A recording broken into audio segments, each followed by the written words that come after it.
I never thought my own child could abandon me, but life has a way of revealing people's true colors at the most inconvenient moments. Like in the middle of a foreign airport with announcements blaring in Portuguese, surrounded by hurrying strangers who glance at us with a mixture of pity and annoyance. "Mom, I can't do this anymore." Nathan's face was flushed with anger, his expensive watch glinting under the fluorescent lights as he gestured wildly. Every single trip, every family gathering, every holiday, it's always about Michael and his needs. I shifted my weight, feeling every one of my 68 years in my aching bones. Beside me, Michael rocked back and forth, hands over his ears, humming to block out the overwhelming sensory assault of the airport. My heart ached for both my sons in that moment, though in entirely different ways. "Nathan, please, it was just a small meltdown. The flight change was unexpected. You know how Michael struggles with sudden changes to plans." I tried to keep my voice calm, knowing that additional stress would only make things worse for Michael. "Once we get to the hotel in Lisbon, everything will settle down." "A small meltdown?" Nathan's laugh was harsh. He threw himself on the floor screaming for 45 minutes. "We missed our connection. Now we're stuck in São Paulo for at least 24 hours. I glanced at the departure board again, confirming what I already knew. Our flight to Lisbon had departed without us, while we were dealing with Michael's distress. The next available flight wasn't until tomorrow evening. "It's one day, Nathan. We'll find a hotel near the airport." I brought Michael's weighted blanket and noise-canceling headphones in my carry-on. "He'll be fine." "No, Mom, I won't be fine." Nathan's voice dropped, taking on the cold, efficient tone he used in business negotiations. "I've put my life on hold for this family vacation. Canceled 3 important meetings, rescheduled a merger discussion, all to spend quality time with you and Michael because you guilt-tripped me about family obligation. That's not fair. What's not fair is that for 33 years, everything has revolved around him." Nathan pointed at Michael, who was now tracing the pattern on the airport carpet with intense focus, his own way of finding calm. "My entire childhood, my college graduation, even Dad's funeral had to be Michael appropriate." I flinched at the mention of Edward's funeral 5 years ago. We had indeed kept it small and quiet for Michael's sake. Nathan had wanted a large service befitting the founder of Winters Technology Solutions, another battle in the long war between my sons' opposing needs. "I've booked myself on the next flight to Lisbon," Nathan continued, pulling his designer luggage closer. "I'm going to salvage what's left of this vacation. You two can figure out your own way there, or go home. I honestly don't care anymore."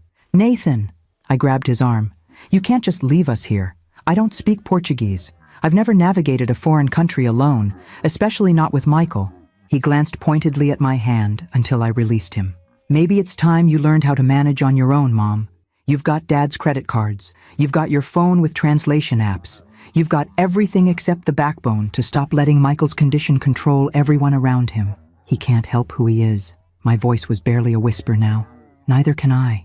Nathan straightened his jacket, the same determined set to his jaw that Edward used to have when making difficult business decisions. "I'm done sacrificing my life. You chose this path when you decided to keep him at home rather than looking at residential options like Dr. Mercer suggested. He's not a burden to be hidden away. He's your brother, and you're my mother. But that hasn't stopped you from forgetting I exist whenever he needs something." The announcement for final boarding of the Lisbon flight echoed through the terminal. Nathan checked his watch again. "That's my cue." "Please," I said, hating the desperation in my voice. "At least help us find a hotel for tonight." He was already walking backward toward the gate. "You have Google Maps. The Marriott is 2 kilometers away. Take a taxi." "Nathan, Severa," he called back, using one of the few Portuguese phrases we'd learned in preparation for our unexpected layover. "Deal with it. Figure it out.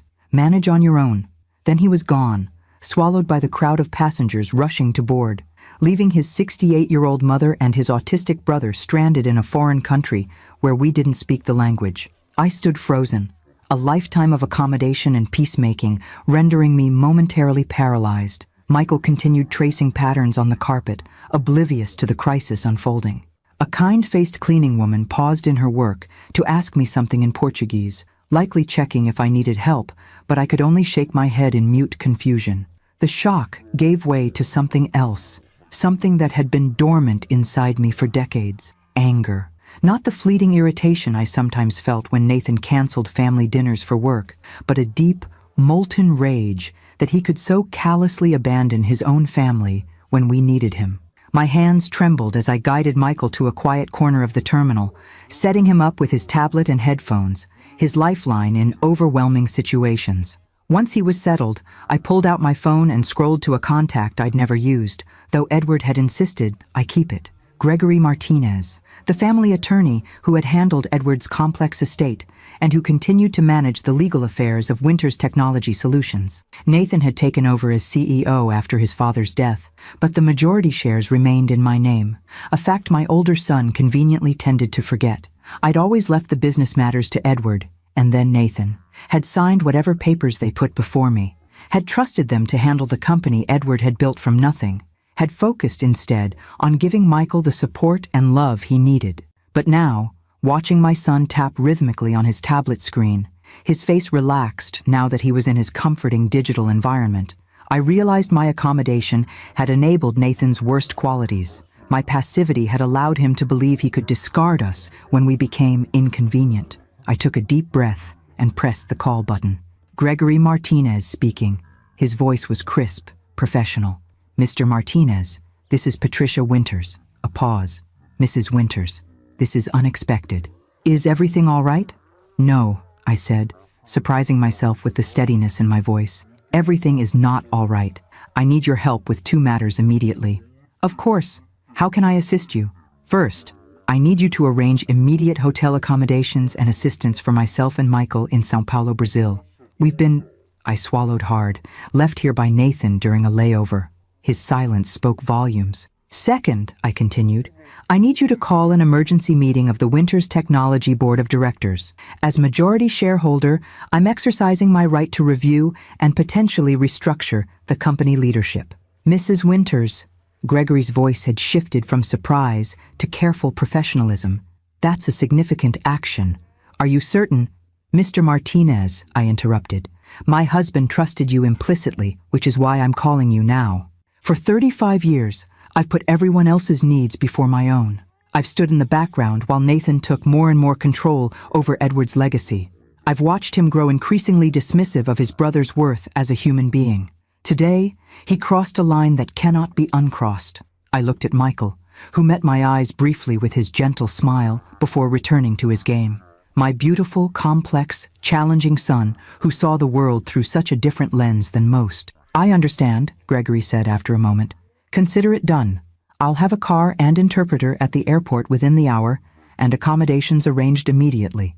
As for the board meeting, I'll need to review the bylaws, but I believe we can convene virtually within 24 hours. Thank you.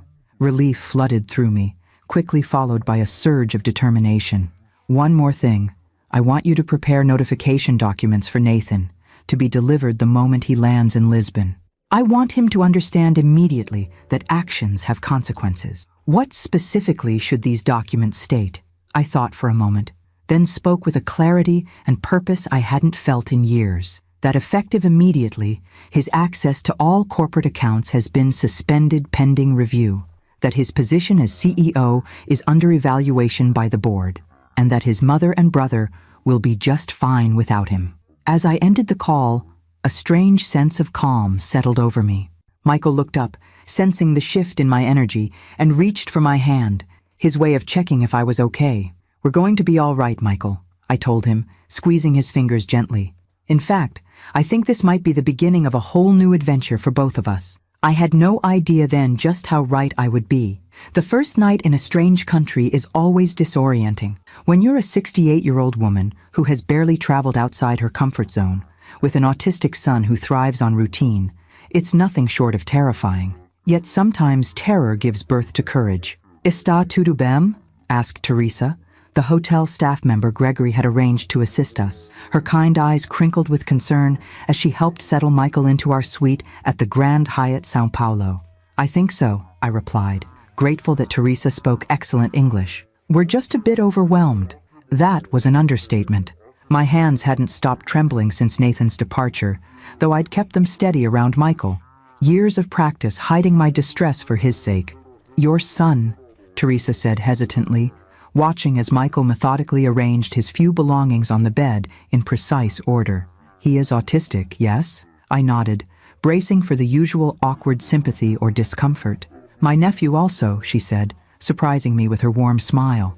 19 years old, very smart with computers, but crowds. She mimicked an explosion with her hands. "Yes," I laughed softly, relieved by her understanding. "Exactly like that. Would it help him to have a schedule for your stay?" I could have hugged her. "That would be wonderful. Michael does much better when he knows what to expect." As Teresa worked with me to create a visual schedule for our unexpected Brazilian detour, I felt something unwinding inside me, a tension so familiar I hadn't even recognized it anymore.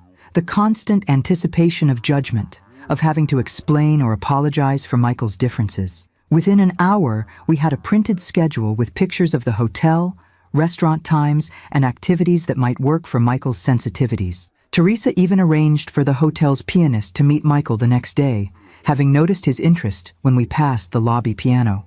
After she left, Michael and I ate a quiet dinner in our suite. I watched him methodically separate each food item on his plate, his movements precise and deliberate. At 33, his handsome face still held a childlike quality, particularly when he was focused on a task. Edward's eyes, my chin, a perfect blend of us both. "Michael," I said gently, waiting until he looked up briefly to show he was listening. "We're going to stay in Brazil for a little while before going to Portugal. Is that okay with you?" He considered this, his fork pausing midway to his mouth. "Nathan is gone?" The simple question pierced my heart. Michael might miss social cues and struggle with abstract concepts, but he understood abandonment. "Yes, sweetheart." Nathan went ahead to Portugal. He was angry. Not a question, a statement. "Yes, he was, but that's not your fault." Michael nodded slowly. "I didn't like the airport. Too loud, too many people." "I know, honey. It was overwhelming for me, too." He resumed eating, then paused again. "Can we go to the beach here? I want to see the waves." The simplicity of the request brought tears to my eyes. Not Portugal, not the luxury destinations Nathan had planned, just the beach, the waves. "Yes, Michael, we can go to the beach." After dinner, as Michael settled into his bedtime routine, my phone buzzed with a message from Gregory. "Board meeting scheduled for 9 a.m. tomorrow. I've drafted the temporary suspension notification as requested. It will be delivered electronically to Nathan upon his arrival in Lisbon. Are you certain about this course of action, Patricia?" I stared at the message, the reality of what I'd set in motion hitting me fully. For 35 years, I'd been the peacekeeper, the mediator, the one who smoothed things over. Never the one who initiated conflict. But this wasn't about conflict. This was about consequences. "Yes, I'm certain. Please proceed as planned." I sent the reply before I could second-guess myself. My phone buzzed again almost immediately. "Very well.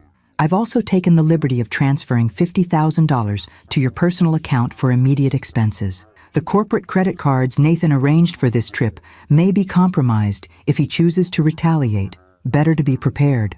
Gregory's foresight surprised me. I hadn't even considered that Nathan might try to strand us financially as well. The thought solidified my resolve. "Thank you, Gregory. What time will it be in Lisbon when Nathan receives the notification?" "Approximately 2 p.m. local time tomorrow. His flight lands at 1:45 p.m.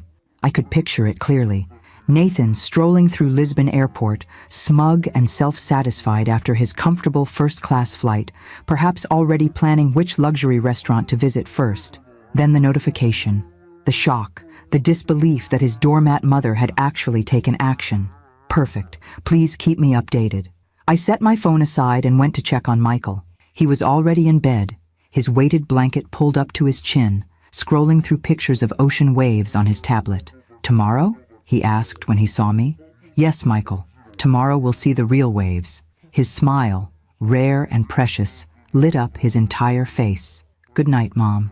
Love you. Love you too, sweetheart. More than all the waves in all the oceans." It was our bedtime ritual, unchanged since he was a little boy. After he fell asleep, I sat on the balcony of our suite, looking out at the sparkling cityscape of São Paulo. So different from our quiet suburban life in Connecticut. So far from anything familiar. Yet instead of fear, I felt something unexpected. Possibility. As if Nathan's cruel abandonment had somehow freed me from invisible chains I'd worn for decades. I thought about the board meeting tomorrow. about the directors who had known Edward, who had watched Nathan take increasingly aggressive control of the company since his father's death, about the decisions I'd allowed to happen by staying silent. No more silence. My phone buzzed with one final message from Gregory. Legal team advises you to document everything regarding Nathan's abandonment of you and Michael in Brazil. Could be relevant if this becomes a lengthy dispute. I hadn't even considered that angle. Nathan wouldn't go quietly. That much I knew. He'd fight, claim I was incompetent, perhaps even try to use Michael's condition against me somehow. I opened my notes app and began typing, documenting every detail of what had happened at the airport. The verbal exchange, the abandonment, Michael's condition at the time, my desperate call to Gregory. When I finished, I felt drained, but resolved. Tomorrow would bring Nathan's reckoning, and the beginning of my own awakening. I checked on Michael one more time before going to bed myself. He had fallen asleep with his tablet still clutched in his hand, ocean waves playing silently on the screen. "We're going to be okay," I whispered, gently removing the device and placing it on his nightstand. Both of us. As I drifted towards sleep, I realized something that should have terrified me, but instead felt strangely liberating. For the first time in my adult life, I had no idea what tomorrow would bring. No carefully managed schedule, no predetermined path, just the wide-open possibility of finally discovering who Patricia Winters could be when she stopped living for everyone else. Morning in São Paulo arrived with a cascade of golden light through our hotel suite windows. I woke disoriented, momentarily forgetting where I was until Michael's familiar morning routine sounds brought reality rushing back. The gentle tapping of his toothbrush against the sink, always 17 taps, no more, no less. The soft humming as he meticulously arranged his clothes for the day. The predictable rhythm of his movements that had shaped my life for decades. I checked my watch, 7:55 a.m. In just over an hour, the Winters Technology Solutions Board would convene virtually to discuss my son's future with the company. My son. The thought sent a pang through my chest. Not just because of Nathan's cruelty yesterday, but because of the choice I now faced. Could I really do this? Could I, the perpetual peacemaker, the woman who had spent her entire adult life avoiding conflict, actually strip my firstborn of his position, his identity? My phone chimed with a text from Gregory. Meeting link sent to your email. Technical assistant will call your room in 30 minutes to help set up. All 8 board members confirmed attendance. No turning back now. Michael, I called softly. Breakfast is here. Room service had delivered precisely at 8 a.m. as requested, another item checked off on the visual schedule Teresa had created. He emerged from the bathroom, hair neatly combed, wearing the blue polo shirt and khaki shorts he had selected the night before. Eggs, bacon, toast, orange juice, he recited, naming his standard breakfast in the exact order he would eat it. That's right, sweetheart. And after breakfast, remember I have an important meeting. Teresa will come stay with you in the suite. Michael nodded, accepting this change to our routine with surprising ease. Then the beach? Then the beach, I confirmed, marveling at his adaptability. For someone who typically struggled with unexpected changes, Michael was handling this disruption to our lives with remarkable grace. Perhaps because, unlike his brother, he trusted me completely to keep him safe. The technical assistant arrived precisely on time, a young Brazilian man named Felipe, who efficiently connected my laptop to the secure meeting platform. You're all set, Mrs. Winters. Just click this icon 5 minutes before the meeting starts. The board members will already be gathered. Thank you, Felipe. I smoothed my silk blouse, grateful I'd packed one business-appropriate outfit for our planned visits to art galleries in Lisbon. Can you tell me anything about how these meetings usually go? I've never attended one before. Felipe looked surprised. Never? But you are majority shareholder, no?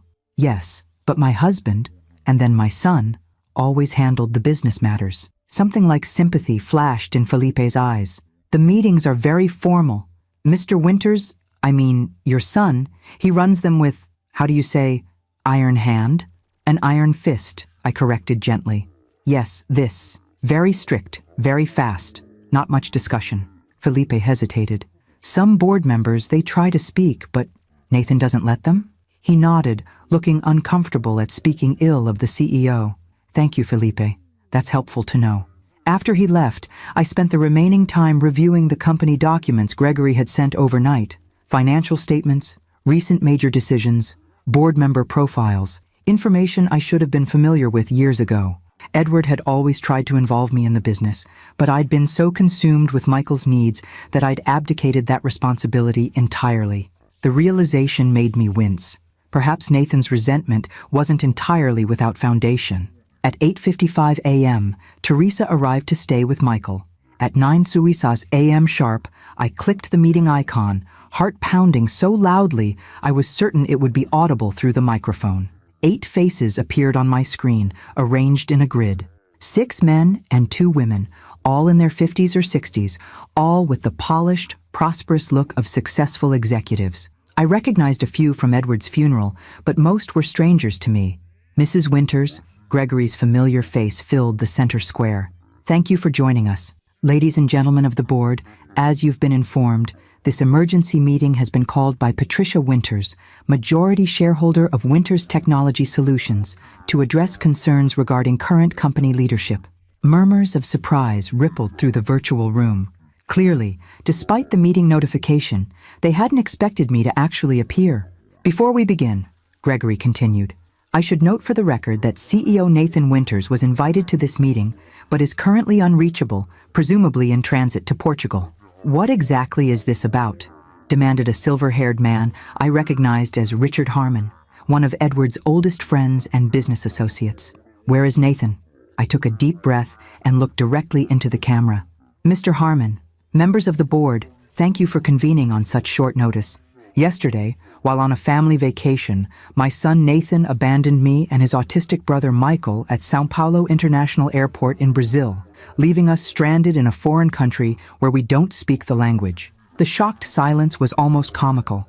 These people knew Nathan as the brilliant, charismatic CEO who had increased company profits by 32% in 5 years. They didn't know him as the son who could coldly walk away from his vulnerable family when they became inconvenient. I'm very sorry to hear that, Patricia, said Janet Lowell, the only board member I knew well. She and her husband had been dinner guests in our home many times during Edward's life. But with all due respect, why does a personal family matter require an emergency board meeting? Because it's not just a personal matter, I replied, surprised by the steadiness in my voice. Nathan's abandonment of his family responsibilities is part of a pattern of behavior that I believe extends to his management of this company, a pattern of prioritizing personal convenience and control over ethics and responsibility. I shared my screen to display the financial documents Gregory had highlighted. Over the past 3 years, Nathan has systematically concentrated decision-making authority, eliminated oversight measures Edward put in place, and marginalized board members who questioned his strategies. Richard Harmon's bushy eyebrows drew together. These are serious allegations, Patricia. They're documented facts, Richard. I navigated through the spreadsheets Gregory had prepared. Company funds used for personal expenses. Decisions made without required board approval. Removal of long-standing employees who were loyal to Edward's vision. The silence now had a different quality. More thoughtful, less shocked. As majority shareholder, I continued, I am exercising my right to temporarily suspend Nathan Winters from his position as CEO pending a full investigation of these matters. Gregory has prepared the necessary legal documents which require board ratification. Janet Lowell leaned forward. And who would run the company during this investigation? I met her gaze steadily. I would, with the board's guidance and Gregory's assistance, until a suitable interim CEO can be appointed. The laugh that erupted from Richard Harmon felt like a slap. You, Patricia, forgive me, but you've never shown the slightest interest in this company. You don't have the experience or the knowledge to... I have a PhD in applied mathematics, Richard. I interrupted quietly. Before I put my career aside to care for Michael, I was on track to become department chair at MIT. I may have chosen family over career, but don't mistake that choice for incapability. The stunned silence returned. Even Gregory looked surprised. I'd never mentioned my academic background to him, and Nathan had apparently never thought it worth sharing either. What I lack in recent business experience, I continued into the silence, I make up for in integrity and commitment to Edward's original vision for this company, something I fear has been lost under Nathan's leadership. Janet Lowell was the first to recover.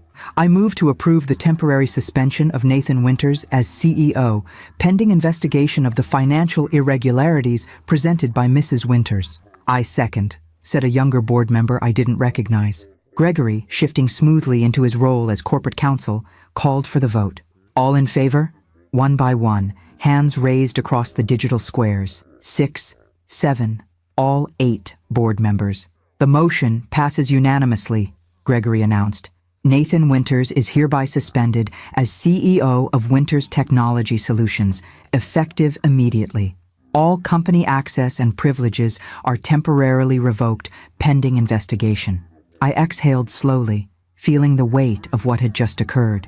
In less than 20 minutes, I had fundamentally altered the course of my son's life and taken on a responsibility I had avoided for decades. The notification will be sent to Nathan's devices immediately, Gregory informed the board. I suggest we reconvene in 48 hours to discuss interim leadership structure and investigation parameters. As the meeting concluded and the faces blinked off my screen one by one, I sat motionless, staring at my reflection in the now dark display. Who was this woman looking back at me? This woman who had just taken control of a multi-million-dollar technology company while sitting in a hotel room in Brazil? A soft knock at the door broke my trance. Teresa peeked in. All finished, Mrs. Winters? Michael is very excited about the beach. Yes, I said, closing my laptop with a decisive click. We're going to the beach. As I changed into more casual clothes, my phone chimed with a message from Gregory. Notification delivered to Nathan's devices. His plane landed in Lisbon 10 minutes ago. I pictured Nathan turning on his phone as the plane taxied to the gate, expecting nothing more consequential than some emails and perhaps a worried text from me. Instead, he would find himself suddenly cut off from the company he had come to see as his birthright. Actions have consequences. It was a lesson I should have taught him long ago. Another chime. Incoming call from Nathan. Shall I direct it to your voicemail? I considered for a moment, then replied, No, I'll speak with him, but not until after I've taken Michael to see the ocean. My son, my other son, has waited long enough for his turn to come first. It's so big. Michael's voice carried a rare note of excitement as we stood at the edge of Praia de Santos, about an hour's drive from São Paulo. His eyes, usually guarded and focused inward, were wide with wonder as he stared at the endless expanse of the Atlantic Ocean. I had expected to take him to one of the urban beaches near our hotel, but Teresa had suggested this day trip instead. Much more tranquil, she'd explained. Better for someone who doesn't like crowds. She was right. Though not empty, the beach was spacious enough that Michael didn't feel overwhelmed by other people. The rhythmic crashing of waves seemed to soothe him, providing the kind of predictable pattern his mind craved. Can I touch it? He asked, already slipping off his shoes. Of course, sweetheart. Just stay where I can see you. I watched from a nearby beach chair as my 33-year-old son approached the water with the cautious wonder of a child. He let the waves wash over his feet, jumping back at first, then laughing as he grew accustomed to the sensation. Simple joy, something I'd fought so hard to give him throughout his life, often at the expense of everything else. My phone, which I'd silenced after the board meeting, vibrated persistently in my bag. Nathan, undoubtedly. I could imagine his rage, his disbelief, his frantic calls to allies on the board, only to discover they had unanimously supported his suspension. The thought brought no satisfaction, only a deep sadness that our relationship had deteriorated to this point. After the 5th call in 20 minutes, I finally retrieved the phone, bracing myself for the confrontation to come. 16 missed calls, 27 text messages, all from Nathan. I scanned the texts, watching them evolve from confusion to outrage. Mom, what's going on? Got some weird notification about my company access. Is this a mistake? Call me ASAP. Just spoke to Gregory. What the hell do you think you're doing? You can't do this. You don't know the first thing about running the company. This is about yesterday, isn't it? You're punishing me for leaving you at the airport. Grow up. Answer your damn phone. You've just destroyed everything Dad built. Hope you're happy. The final message, sent just 5 minutes ago, was simply, "This isn't over." I set the phone down, strangely calm despite the vitriol. The old Patricia would have been devastated by Nathan's anger, would have immediately called to apologize, to find a way to smooth things over. But that Patricia had been left behind at the São Paulo airport, abandoned just as surely as her physical self had been. "Mom, look!" Michael called, drawing my attention back to the present. He was standing ankle-deep in the surf, pointing excitedly as a wave rolled in. He jumped just as it reached him, landing with a splash and a delighted laugh that carried across the beach. Seeing my reserved, often anxious son so free, so present in his body and the moment, brought tears to my eyes. When was the last time I'd seen him this happy? When was the last time I'd allowed myself to simply enjoy his happiness, rather than mentally cataloging therapies, medications, potential triggers? I slipped off my own shoes and joined him at the water's edge. The cool Atlantic lapped at my feet, sand shifting beneath my toes. "It pulls and pushes," Michael observed, his analytical mind always working. "Like breathing." "Yes," I agreed, seeing the ocean through his eyes. "Exactly like breathing." We stayed like that for nearly an hour, Michael experimenting with different depths, me keeping a watchful but not hovering presence nearby. When hunger finally drew us back to shore, we found Teresa had arranged a small picnic from a local vendor. Fresh fruit, cheese, bread, and water. As we ate, my phone vibrated again. Not Nathan this time, but Gregory. "I should take this," I told Michael, who nodded, focused on carefully separating his cheese from his fruit. "Patricia," Gregory's voice was tense when I answered. "Nathan's on his way back to Sao Paulo. He's booked on the next available flight from Lisbon." My stomach tightened. "When does he arrive?" "Tomorrow morning around 6 a.m. He's not taking this well. He's already contacted 3 board members directly, trying to reverse the suspension." "Successfully?" "No, not yet. But Patricia," Gregory's voice lowered, "he's making threats, saying he'll contest Edward's will, claim you're mentally incompetent, that your focus on Michael has made you unable to make sound business decisions." The old fear flickered briefly. Fear of conflict, of disapproval, of failing to keep everyone happy. I pushed it aside, watching Michael methodically eat his lunch, at peace here, in this unexpected place. "Let him try," I said quietly. "I've spent 33 years advocating for Michael against doctors, schools, and social systems that wanted to write him off as less than fully human. Nathan doesn't stand a chance." Gregory's surprised laugh carried through the phone. "I'm beginning to see where Nathan gets his determination, though he applies it rather differently. What should I do when he arrives?" "That depends," Gregory replied. "What outcome are you hoping for here, Patricia?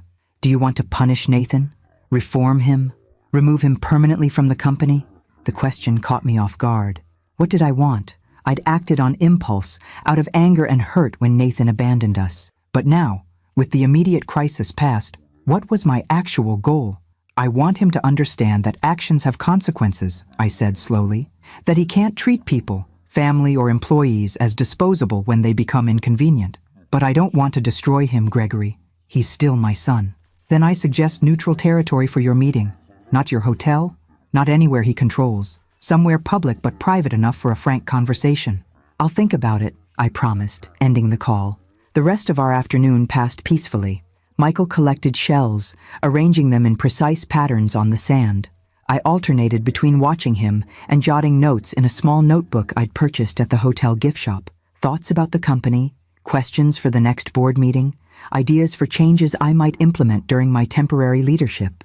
By the time we returned to the hotel that evening, Michael was pleasantly exhausted, falling asleep almost immediately after his nighttime routine.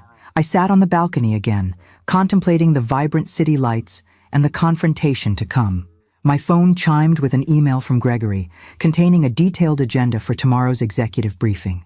I would need to meet virtually with the company's senior leadership team, people who had reported to Nathan, who might resent my sudden authority or question my competence. The old Patricia would have been terrified, would have probably called Nathan immediately, begged his forgiveness, rescinded the suspension. Anything to avoid having to step into that spotlight, to risk judgment and potential failure. But the woman who had stood at the edge of the Atlantic today, watching her autistic son find joy in the waves, was different, changed not just by Nathan's betrayal, but by the realization of her own untapped strength. I reviewed Gregory's agenda, making notes and adjustments. Then I composed a brief message to the senior leadership team, introducing myself not as Nathan's mother or Edward's widow, but as the acting CEO of Winters Technology Solutions. After sending it, I opened my contacts and found the number for the Brazilian woman Teresa had mentioned, a music therapist who worked with autistic clients in Sao Paulo. I sent her a message asking about a possible session for Michael tomorrow. As I prepared for bed, I realized I'd made a decision without consciously intending to. We would not be following Nathan to Portugal when our rescheduled flight departed in 2 days. We would stay here in Brazil, at least for now, creating our own journey rather than following the path Nathan had prescribed. My final act before sleep was to set an alarm for 5:30 a.m. When Nathan's plane landed in São Paulo, I would be ready, not hiding, not apologizing, but meeting him as an equal for perhaps the first time in our relationship. The Patricia who had raised him might have been a doormat, but the Patricia who would greet him tomorrow was becoming something entirely different. A woman who had finally found her voice, her power, and her courage in the most unexpected of places. The hotel lobby at 6:45 a.m. was sparsely populated. A few business travelers with early meetings, staff refreshing coffee stations, a lone pianist practicing softly in the corner. I'd chosen this public yet private space deliberately, following Gregory's advice about neutral territory. The grand piano's gentle notes provided both ambience and a buffer against eavesdropping. I'd slept poorly, rehearsing confrontations in my mind, imagining Nathan's accusations and my responses. By dawn, I'd settled on a strategy: calm, firm, and focused on actions rather than emotions. No matter how Nathan tried to provoke me, I would not allow myself to be dragged into the familiar pattern of placating his anger. Michael was still sleeping peacefully upstairs, with Teresa arriving at 7 to stay with him during what would undoubtedly be a difficult conversation. I'd laid out his favorite breakfast foods, left his tablet cued to his morning playlist, and written a note explaining I had an important meeting, but would return for our scheduled music therapy appointment at 10 Alio. These small acts of organization had always been my way of controlling anxiety, creating structure in potentially chaotic situations. The habit served me well now, allowing me to appear outwardly composed despite the turmoil within. At precisely 7 a.m., Nathan strode through the hotel's revolving door. Even after an overnight transatlantic flight, he looked immaculate in tailored trousers and a button-down shirt, his carry-on suitcase rolling smoothly behind him. His eyes scanned the lobby with the practiced efficiency of a predator, landing on me with laser focus. I raised my coffee cup slightly in acknowledgement, neither standing to greet him nor waving him over. A small assertion of power. He would come to me. His expression darkened as he approached, the muscle in his jaw twitching with barely contained fury. "You've lost your mind," he said by way of greeting, dropping into the chair across from me. "Completely lost it." I took a deliberate sip of coffee before responding. "Good morning to you too, Nathan. How was Portugal?" "Don't." He sliced his hand through the air. "Don't do this passive-aggressive routine. You know exactly what you've done. 35 years I've worked for that company." "5." I corrected quietly. "You've worked there 5 years since your father died, and it was hardly work when you started as vice president based solely on your last name." His eyes widened at my interruption. I'd never spoken to him this way before. "This is about yesterday, isn't it?" he demanded. "One moment of frustration after years, decades, of putting up with your obsession with Michael, and you decide to destroy my career? This isn't about yesterday," I replied evenly. "Yesterday was simply the final evidence I needed that you lack the character to lead your father's company. Your abandonment of us was cruel, Nathan, but it was also revealing. It showed me exactly who you are when things get difficult." "And who is that, Mother?" The word dripped with sarcasm. "Someone who discards people when they become inconvenient. Someone who values control over compassion. Someone who has forgotten that leadership requires responsibility, not just authority." I leaned forward slightly. "Tell me, how many employees have you fired since taking over as CEO?" The question threw him. "What? I don't know exactly. Maybe 40 or 50. What does that have to do with anything? And how many of those were people who had been with the company since your father's early days? People who knew his vision intimately?" His eyes narrowed. The old guard was resistant to necessary changes. Dad was brilliant but sentimental. He kept people out of loyalty even when they weren't performing. Interesting. I sipped my coffee again. Because when I reviewed the performance metrics of those terminated employees, many were exceeding targets. They just happened to be people who questioned your methods or remembered how your father would have handled situations. "You've been CEO for what? 24 hours? You don't know what you're talking about." "I've been majority shareholder since your father died, Nathan. I just never exercised my authority because I trusted you to honor his legacy." I set my cup down with a decisive click. That was my mistake. One I'm now correcting. Nathan's face flushed with anger, but a calculated look replaced his initial rage. He glanced around the lobby, then lowered his voice. What do you want, Mother? Money? A formal apology for yesterday? What will it take to end this ridiculous power play? This isn't a negotiation, I replied. The board has unanimously approved your temporary suspension pending investigation. That investigation will proceed regardless of what happens between us personally. The board can be persuaded, he said dismissively. Once they realize you're doing this out of some misguided maternal vengeance. They've seen the financial records, Nathan. The unauthorized bonuses you awarded yourself. The elimination of oversight protocols. The questionable acquisitions of companies owned by your fraternity brothers. I held his gaze steadily. Your father built that company on integrity as much as innovation. How do you think he would feel about what you've done with his legacy? The mention of Edward struck home. For a moment, Nathan looked like the little boy who had idolized his father, who had followed him around the house, mimicking his posture and expressions. Then the corporate mask slipped back into place. You want to talk about legacy? His voice hardened. What about Michael? What happens to him when you're gone? You've enabled his dependence for 33 years instead of pushing him toward independence. Who's going to care for him when you die? Me? After this? The calculated cruelty of targeting my deepest fear, Michael's future without me, momentarily stole my breath. This was Nathan's familiar tactic. Identify weakness, exploit mercilessly. It had worked countless times before. Not today. Michael's future is secured, I said, my voice steady despite the ache in my chest. Your father and I established a trust specifically for his care, managed by independent trustees, not dependent on your goodwill. As for his dependence, did you know he's adapted to our unexpected Brazilian adventure with more flexibility than you've shown about your temporary suspension? Nathan blinked, thrown off balance by my calm rebuttal. This morning, I continued, he asked our hotel concierge, in carefully practiced Portuguese, for directions to the music room. The same son you dismiss as hopelessly dependent is currently teaching himself a new language because it interests him. Congratulations, he can find a piano.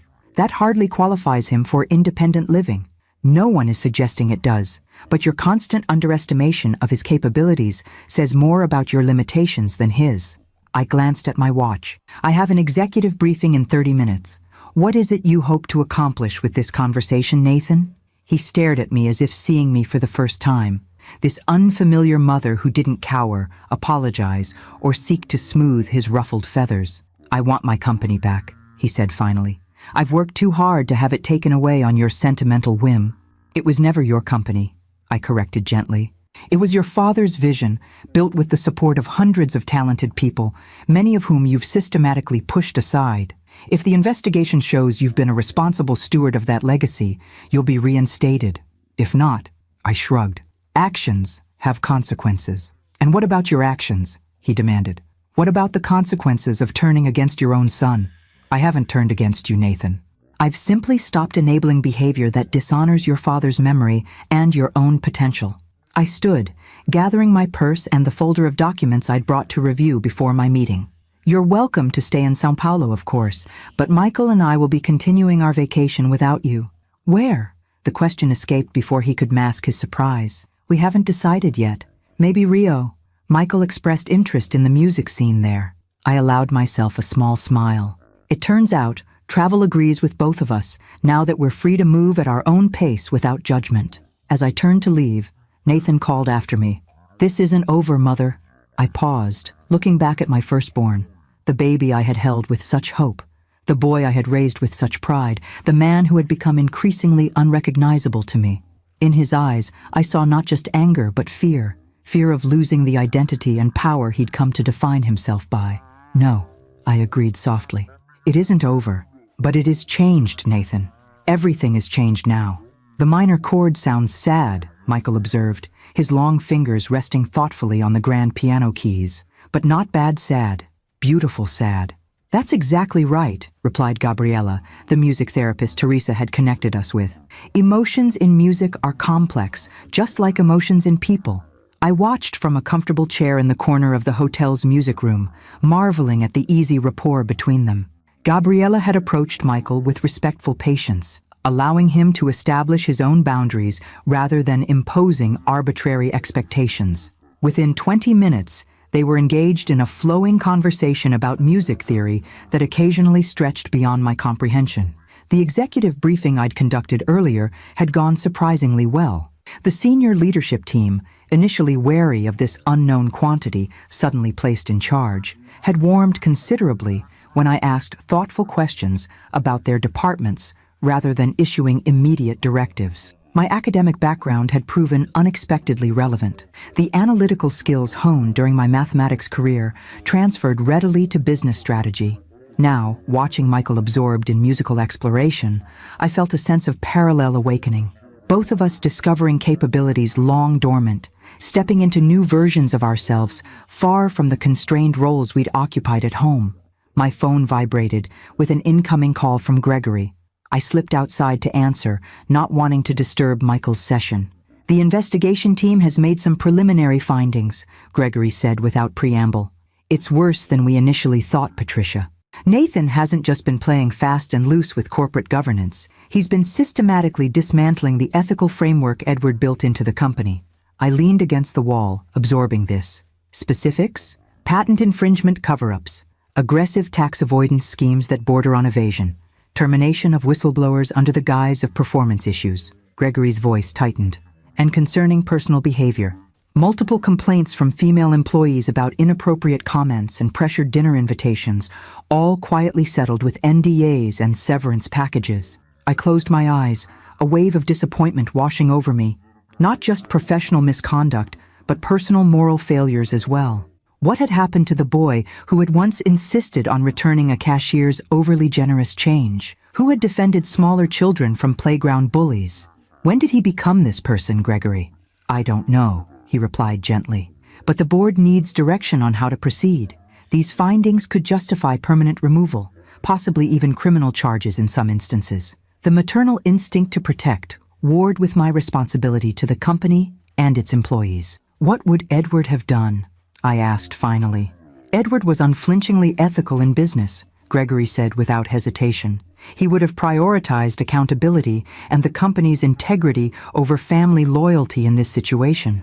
I watched through the glass door as Michael played a complex sequence, his face alight with concentration and joy. My younger son, so often underestimated, blossoming when given the right environment and support. What might Nathan have become with different choices, with the courage to face his own weaknesses rather than weaponizing power to mask them? "Schedule a full board meeting for tomorrow," I decided. "I want to review all evidence personally before making any recommendations about permanent action." After ending the call, I returned to the music room, where Gabriella was explaining chord progressions using colored cards, a visual system she'd developed specifically for neurodivergent students. "Mom," Michael called when he noticed me. "Listen to what I made." He played a hauntingly beautiful sequence, simple yet emotionally resonant. His own composition, Gabriella explained proudly. His first. "It's beautiful, Michael," I said, meaning it completely. "I'm calling it Brazil Waves," he announced, "for the ocean yesterday." My heart swelled with a fierce pride entirely different from the anxious hovering that had characterized so much of my parenting. This was pride in witnessing Michael become more fully himself, not in managing his behavior to meet external expectations. Later, as we enjoyed lunch at an outdoor cafe Teresa had recommended, Michael asked the question I'd been dreading. "Is Nathan still mad?" I set down my fork, considering how to answer honestly without burdening him with adult complications. "Yes, sweetheart. Nathan is still angry about some decisions I've made." Michael nodded thoughtfully. "He gets mad a lot. At me, especially." The simple observation pierced my heart. I'd worked so hard to buffer Michael from Nathan's impatience, making excuses, smoothing interactions. Had I really believed he didn't notice? "I'm sorry about that," I said carefully. "Nathan's anger isn't your fault. It's something he needs to learn to manage better. Like how I learned to manage loud noises with my headphones." "Exactly like that," I agreed, struck by the apt comparison. Everyone has challenges. The important thing is learning healthy ways to handle them. "Will we see Nathan again on this trip?" Michael's tone was merely curious, without anxiety. "I don't think so. We're going to continue our vacation without him." I watched his face carefully. "How do you feel about that?" He considered the question with his characteristic thoroughness. "Good," he said finally. "It's more peaceful without him, and you smile more." His perception startled me. Had I smiled so rarely before? Had the constant tension of mediating between my sons become so normal that its absence was noteworthy even to Michael? "Where should we go next?" I asked, changing the subject to more positive territory. "Rio," Michael said immediately. "They have music everywhere in Rio, and a big statue on a mountain." "Christ the Redeemer," I nodded. "You've been researching." He tapped his tablet, which he'd placed carefully beside his plate. 38 meters tall, built in 1931. You can see the whole city from there. The old Patricia would have hesitated, would have worried about managing Michael's sensory issues in a bustling city like Rio, would have defaulted to safer, more predictable options. The new Patricia simply smiled and said, "Rio sounds perfect." That evening, I arranged our travel to Rio de Janeiro, while Michael organized his growing collection of seashells from our beach visits. The easy companionship between us felt novel. Mother and son simply existing together, each engaged in our own activities but connected by comfortable silence. My phone chimed with an email notification. The complete investigation report from the team Gregory had assembled. 178 pages documenting Nathan's professional and ethical failures in meticulous detail. Evidence that would almost certainly end his career at Winters Technology if presented to the board in its entirety. I should have felt vindicated. Instead, I felt a profound sadness for the promising young man Nathan had once been, for the leader he could have become under different circumstances. Had I contributed to his moral decline by enabling his worst qualities? By always stepping in to clean up his messes, smooth over his offenses, excuse his selfishness? As Michael's mother, I had fought tirelessly against a world determined to underestimate him, to dismiss his worth based on his differences. Had I failed Nathan equally by never demanding he live up to his potential for compassion and integrity? "Mom?" Michael's voice pulled me from my thoughts. "Are you sad?" I looked up to find him watching me intently, his head tilted in the way that signaled genuine concern rather than mere curiosity. "A little," I admitted.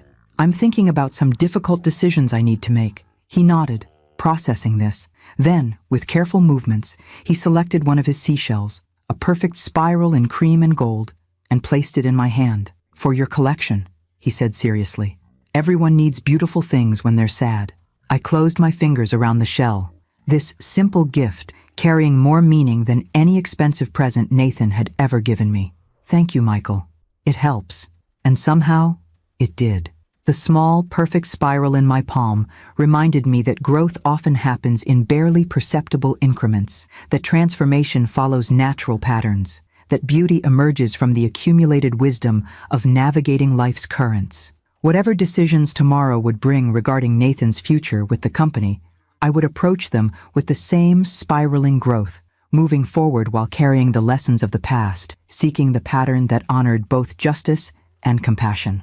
Rio de Janeiro unfolded before us in a panorama of impossible beauty. From our vantage point near the feet of Christ the Redeemer, the city sprawled below, a tapestry of urban density nestled between lush mountains and sparkling ocean.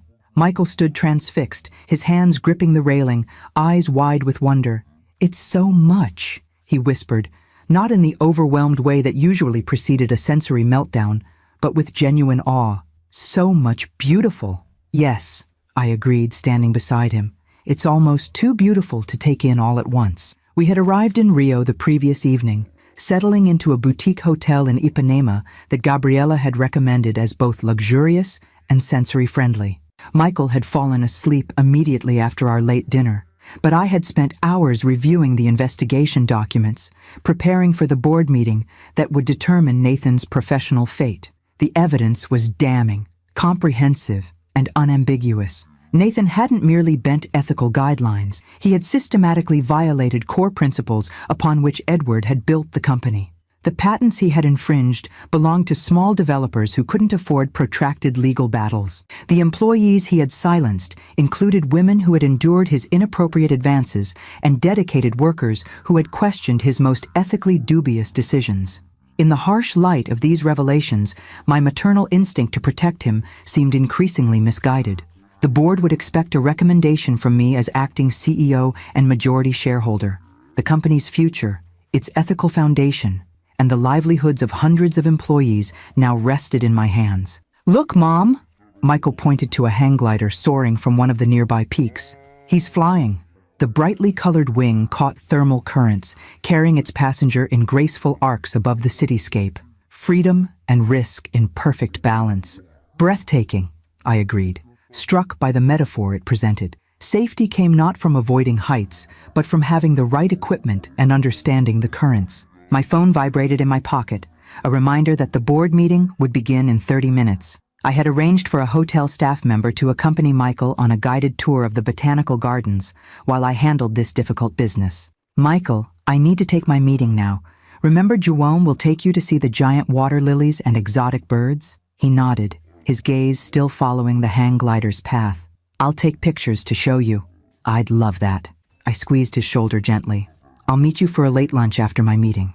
Back at the hotel, I settled at the desk in our suite, laptop open to the secure meeting platform. My reflection in the screen showed a woman transformed from the timid mother who had landed in Brazil less than a week ago.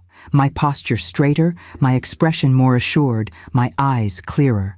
Even my silver-streaked hair, which I'd always carefully colored at Nathan's insistence that it made me look old, now hung in a natural bob that framed my face with surprising flattery. At exactly 10 a.m., I clicked into the board meeting. 8 familiar faces appeared on screen, along with Gregory and 2 members of the investigation team. After brief greetings, I launched directly into the purpose of our gathering. "I've reviewed the complete findings regarding Nathan's leadership," I began, my voice steady. "The evidence presents a clear pattern of ethical violations, legal transgressions, and personal misconduct that fundamentally contradicts the values upon which Winter's Technology Solutions was built." I shared my screen to display key points from the investigation, walking the board through the most significant issues without flinching from hard truths. No excuses, no motherly softening of Nathan's actions, just facts, presented with the analytical clarity that had once made me a promising mathematician. "Based on these findings," I concluded after nearly 40 minutes of detailed presentation, "I believe the board has sufficient cause to terminate Nathan Winters permanently from his position as CEO and to remove him from any role within the company." Richard Harmon, who had scoffed at my capability just days ago, was the first to respond. "The evidence is unquestionably serious, Patricia, but he is your son. Are you certain you want to recommend such definitive action?" The question was fair, asked without condescension. The same question I had wrestled with throughout the night. "Nathan is indeed my son," I acknowledged, "and as his mother, I bear some responsibility for the man he has become. Perhaps, if I had established clearer boundaries years ago, if I had demanded accountability rather than making excuses for his behavior, we wouldn't be facing this situation today." I paused, gathering my thoughts. But Winter's Technology isn't just a family business. It's the livelihood of hundreds of employees. It's the legacy of Edward's vision for ethical innovation.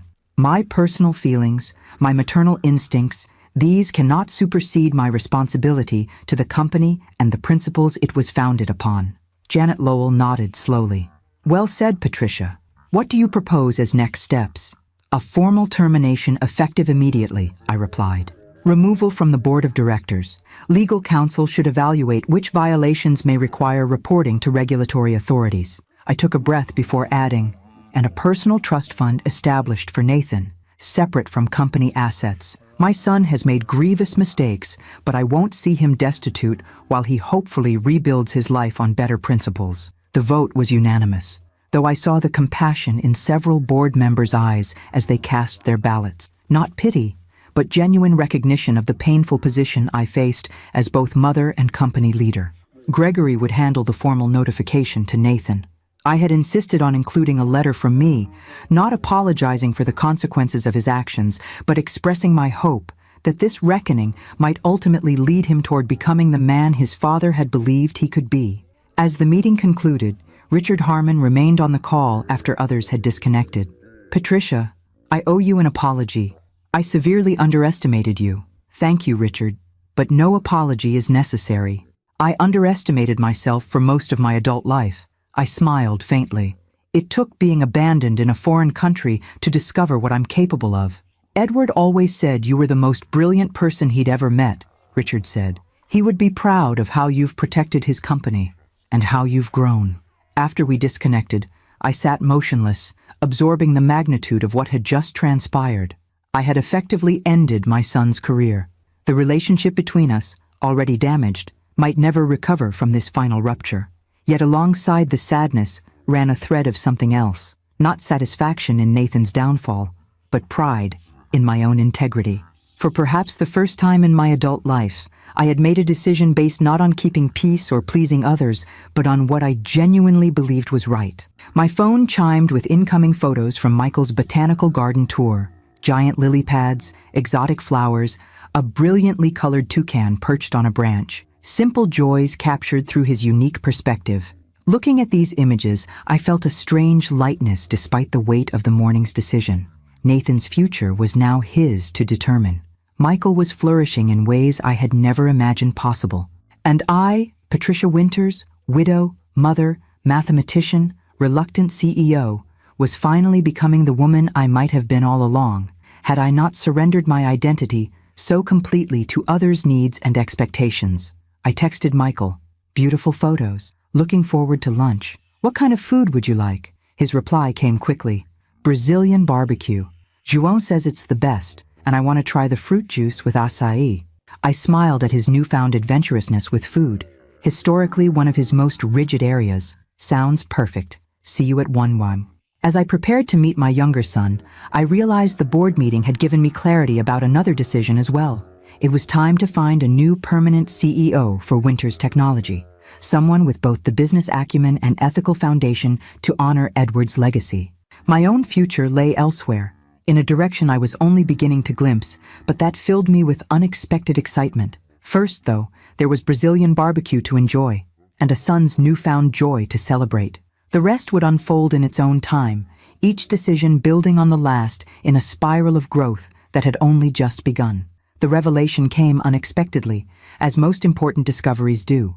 Michael and I were exploring the Lapa Steps, the colorful tiled staircase that winds through Rio's historic district, when he asked the question that would alter our course yet again. "Mom, can we live here?" I paused midway up the vibrant staircase, surrounded by tourists snapping photos of the artistic mosaic created by Chilean artist Jorge Celerón. "Here? You mean in Rio?" Michael nodded, his expression unusually earnest. "Not forever, but longer than vacation. I like it here." 2 weeks had passed since the board's decision to permanently remove Nathan from Winters Technology.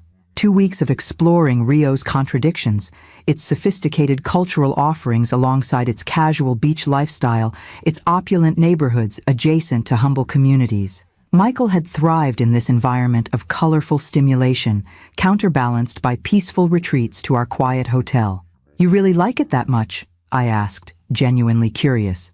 My cautious, routine-loving son had historically resisted even minor changes to his environment. "The music is everywhere," he explained, gesturing broadly, "and people don't stare at me when I need my headphones, and—" he hesitated, selecting his words carefully. "I feel different here. More possible. More possible." The phrase struck me with its simple profundity. Wasn't that exactly what I'd been experiencing as well?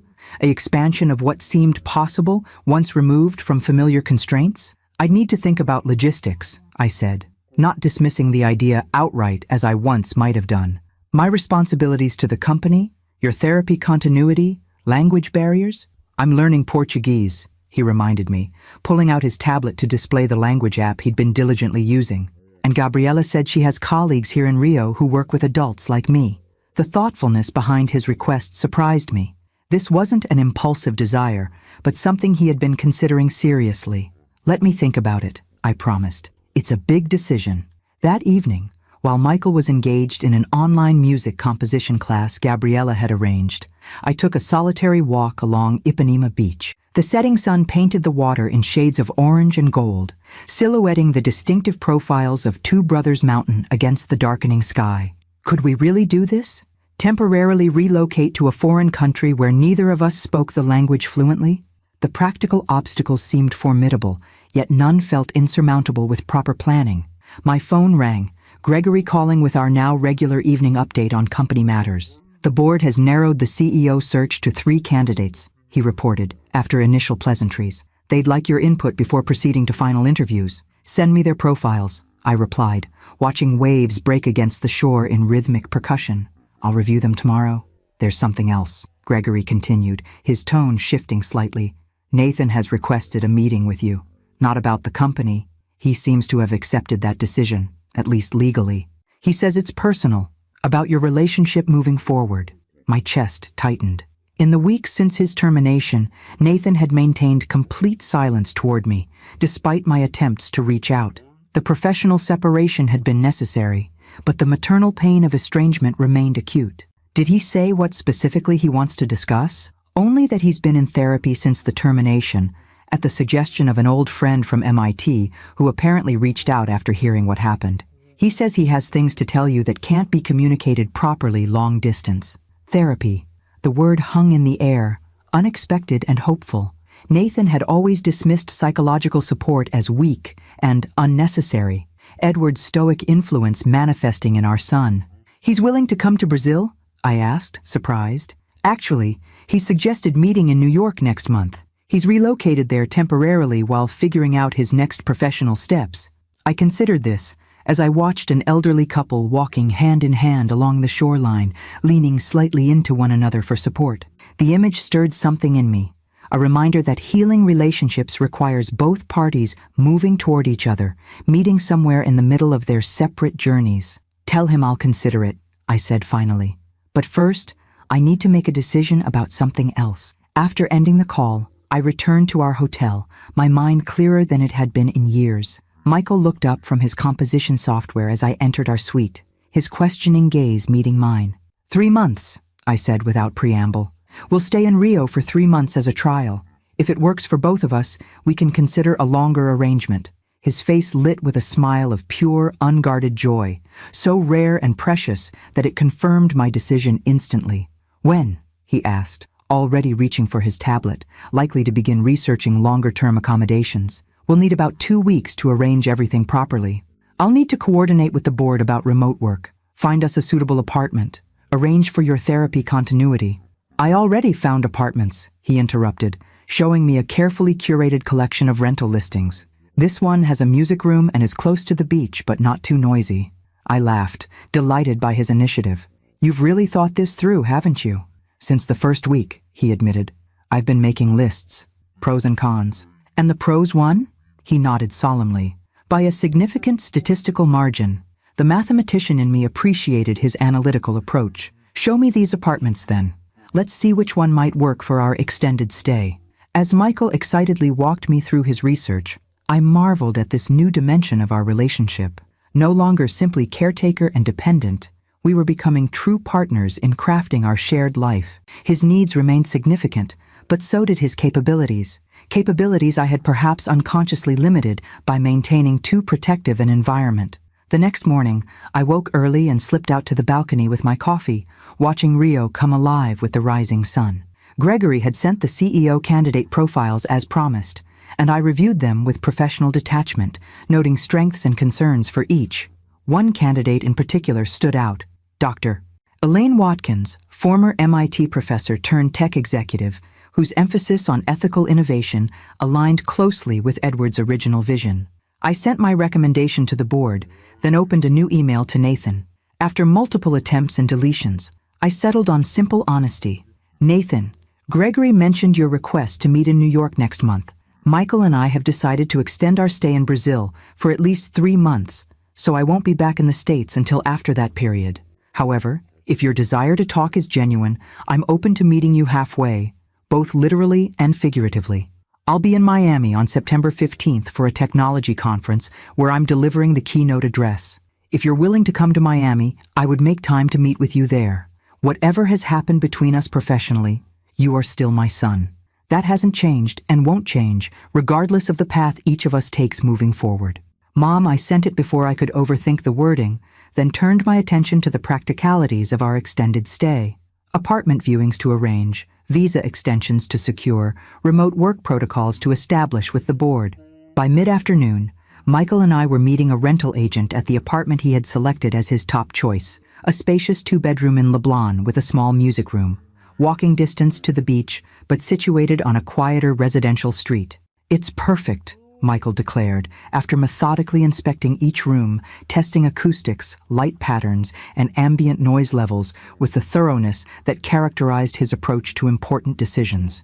And it was perfect, not despite, but because of its differences from our Connecticut home. Sunlight streamed through large windows, painting the white walls with golden warmth. From the small balcony, we could see a slice of ocean between neighboring buildings. The gentle background hum of the city provided a constant but not overwhelming soundscape. "We'll take it," I told the agent, who seemed mildly surprised at our efficiency.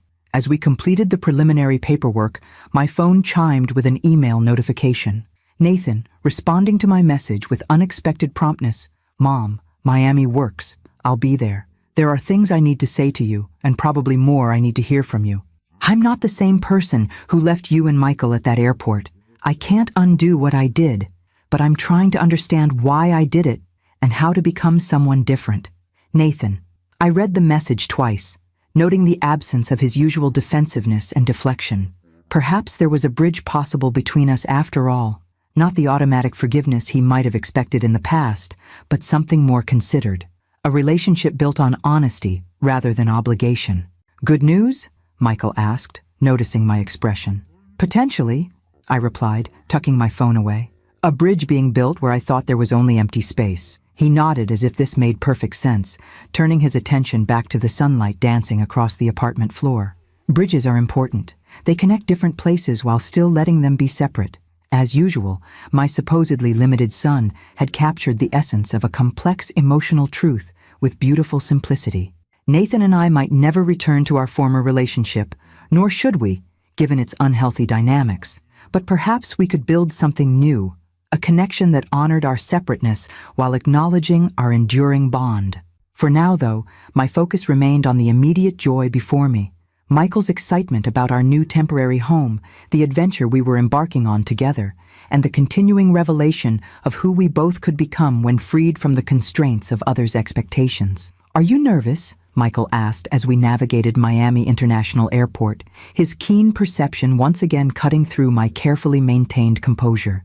"A little," I admitted, adjusting my silk scarf. After 3 months in Rio's casual atmosphere, the formal business attire I donned for the technology conference felt restrictive, almost like a costume from a former life. "Nathan might still be angry," Michael observed, keeping pace beside me through the crowded terminal. "But that doesn't mean you made the wrong choice." I glanced at him, struck anew by the wisdom that often emerged from his unique perspective. At 33, Michael had developed an emotional intelligence that surprised those who underestimated him based on his autism diagnosis. Our extended stay in Brazil had accelerated his growth in ways I couldn't have anticipated, as if the change in environment had unlocked potential previously constrained by routine and familiarity. "You're right," I agreed, though I'm less worried about his anger than about falling back into old patterns, making excuses for him, prioritizing peace over honesty. "You won't," Michael said with simple confidence. "You're different now. Different indeed." The woman who had delivered the keynote address at the International Technology Ethics Conference that morning barely resembled the timid mother who had landed in Brazil 4 months ago. My presentation on restructuring corporate governance to prioritize ethical innovation had received a standing ovation from industry leaders who had once known me only as Edward Winter's widow or Nathan Winter's mother. Our driver was waiting outside the terminal, holding a sign with Winters displayed in neat block letters. As we approached, he smiled warmly. "Mrs. Winters, Dr. Martinez asked me to give you this when you arrived." He handed me an envelope containing a brief note from Gregory. "Patricia, Nathan arrived yesterday and has been staying at the Ritz-Carlton as arranged. He's requested a private dinner with you tonight at 7 p.m. in the hotel's oceanfront restaurant. Michael is welcome to join. Or the hotel can provide an excellent private chef in your suite if he prefers a quieter evening.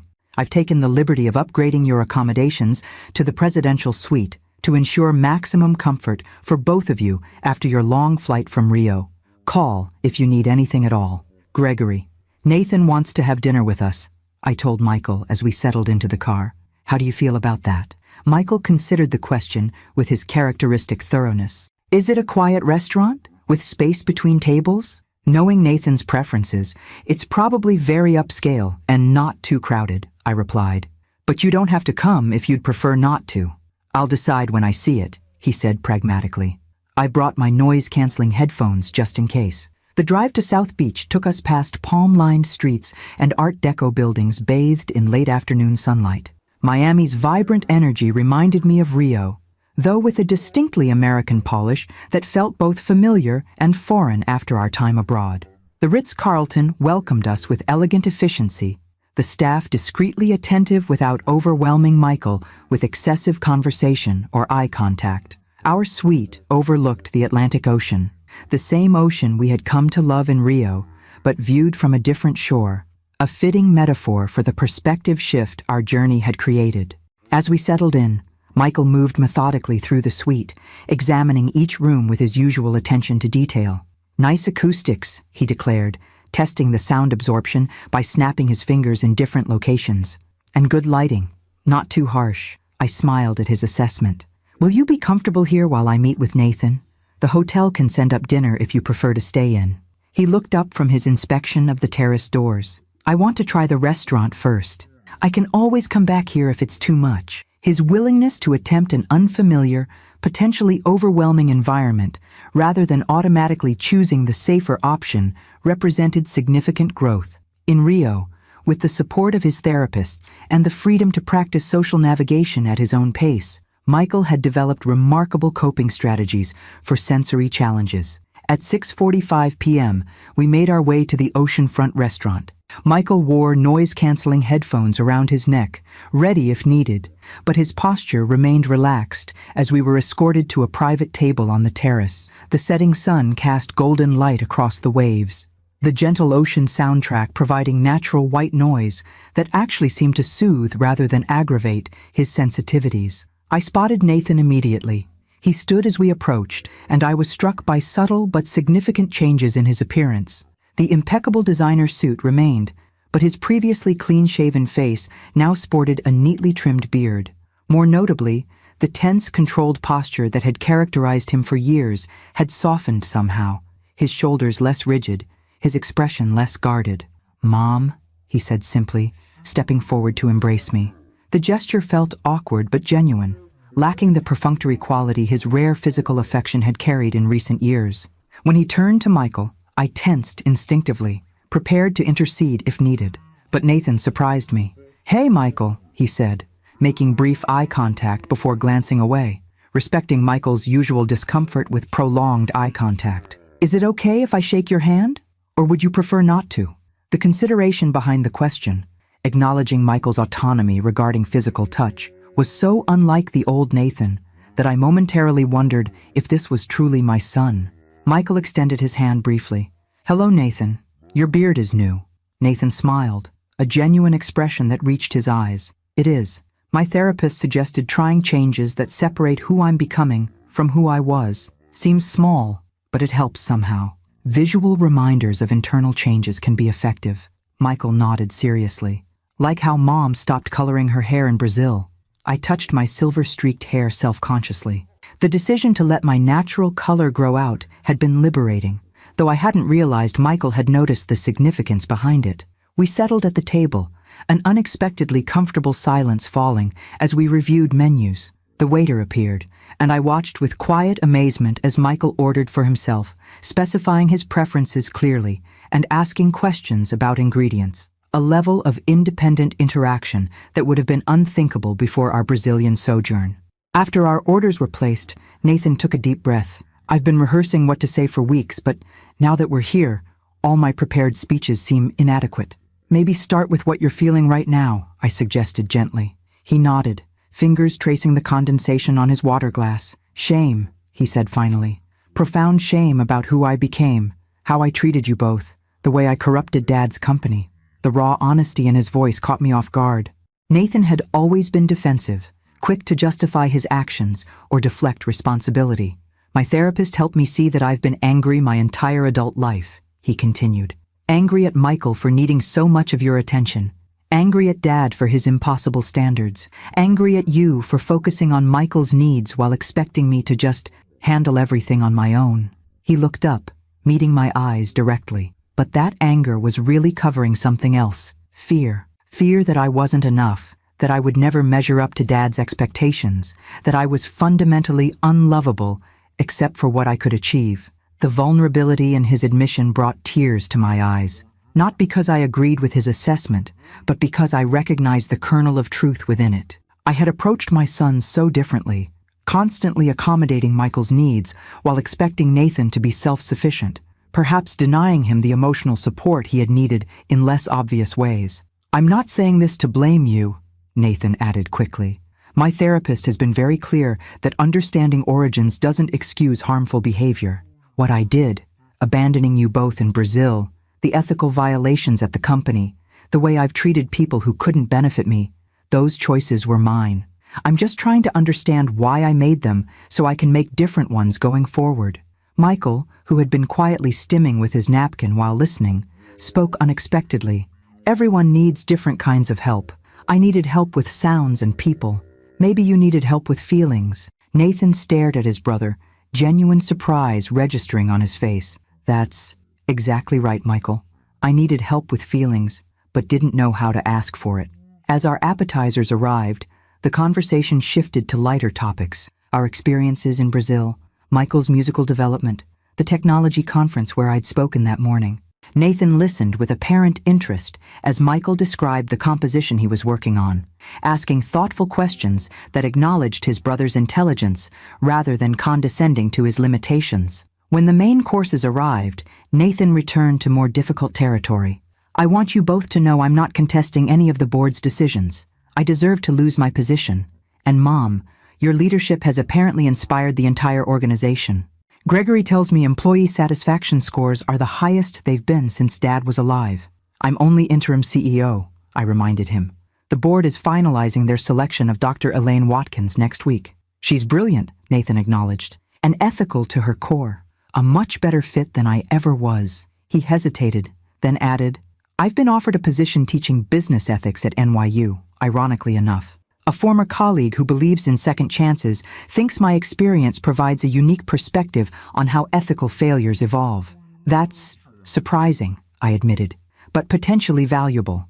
Sometimes those who have made the worst mistakes have the most to teach others about avoiding similar paths." As dessert arrived, key lime pie for Nathan and me, a carefully arranged plate of fresh tropical fruits for Michael, I found myself studying my sons with new eyes. The contrast between them remained stark. Nathan polished and strategic in his designer suit, Michael methodically separating his fruit by color before eating.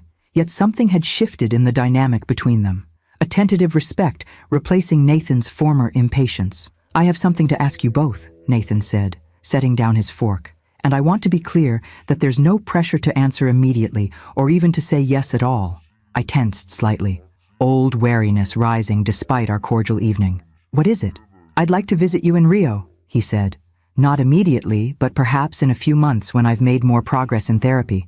I want to experience the place that's brought such positive changes for both of you, and maybe," he glanced at Michael, "maybe get to know my brother in this new environment where he seems to be thriving."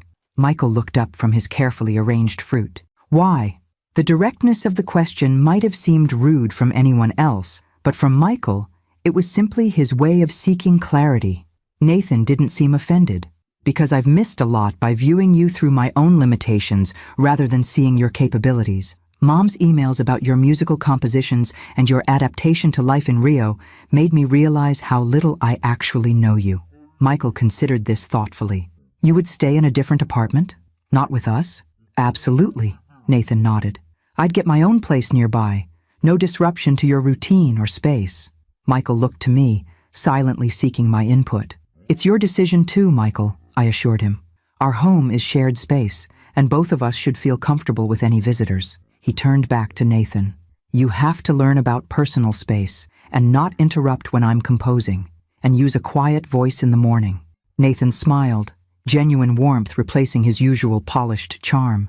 "I can do that, Michael, I promise." "Then okay, you can visit." Michael returned to his fruit, matters settled in his straightforward way. I felt tears pricking behind my eyes, not from sadness, but from the unexpected tenderness of watching my sons negotiate a relationship as adults. each acknowledging the other's needs and boundaries. "Mom?" Nathan asked softly. "How do you feel about this?" The question itself represented growth. The old Nathan would have assumed my agreement, taking for granted that I would accommodate his preferences, as I always had. "I think a visit could be positive," I replied carefully. "With clear boundaries and expectations. We've built something special in Rio, Nathan.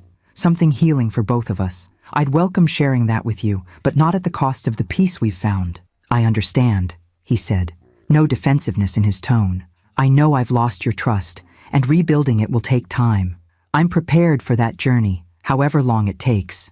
As we finished our meal and prepared to part ways, Nathan to his room, Michael and I back to our suite, my older son hesitated, then pulled a small package from his jacket pocket. "I brought something for you, Michael. A small gift if you'd like it." Michael accepted the carefully wrapped package, methodically removing the paper without tearing it. Inside was an elegant leather-bound notebook with his initials embossed in gold. "For your music compositions," Nathan explained. "I remember Dad always said great ideas should be captured in a form worthy of them." Michael ran his fingers over the smooth leather, his expression softening. "Thank you. It's beautiful."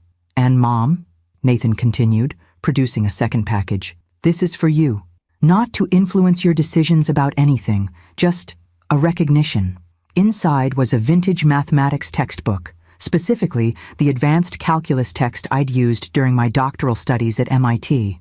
I'd mentioned once, decades ago, how I'd sold my copy to help pay for Michael's first specialized therapy sessions. "How did you find this?" I asked, tracing the familiar cover.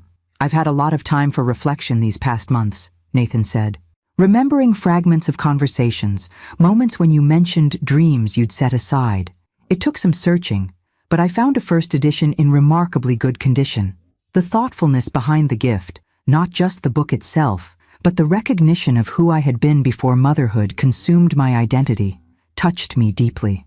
As we parted in the hotel lobby, Nathan embraced me again, whispering, "Thank you for not giving up on me completely, Mom. I wouldn't have blamed you if you had." "You're my son," I replied simply. "That hasn't changed, even when everything else has." Back in our suite, Michael immediately found the perfect spot for his new notebook on the desk by the window, positioning it with precise care before preparing for bed. His nighttime routine remained reassuringly consistent, despite the emotional complexity of the evening. Later, as he slept peacefully in the adjacent room, I stood on the suite's balcony, watching moonlight dance across the Atlantic. The same ocean that lapped at the shores of our new Brazilian home stretched before me, a reminder of the connections that persisted despite distance and change. 4 months ago, abandoned in a foreign airport with my autistic son, I had made a desperate phone call that changed everything. That call had been the first step on a path I couldn't have imagined, a path leading not just to professional revolution, but to personal renaissance. My phone chimed softly with an email notification from Gregory.